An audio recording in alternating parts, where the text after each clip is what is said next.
Ay ana, can ana, istəyirəm bir bu gecə yatam ətəyində, məhəbbət yallayıram səfalı əlində.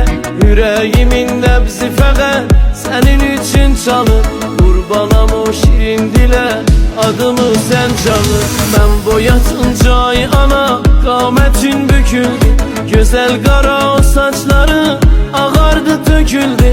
Qoy səni bir qucaqlayım öpüm əllərindən, şərməndəyəm qırış düşüb alnına həzinlə.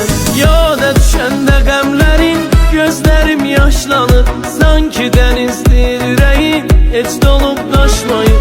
Başqa gözəl yoxdur ana sənin göz qaşından, kəsməyə kaş Tanrı səni kölgəni başımdan, kəsməyə kaş Tanrı səni kölgəni başımdan.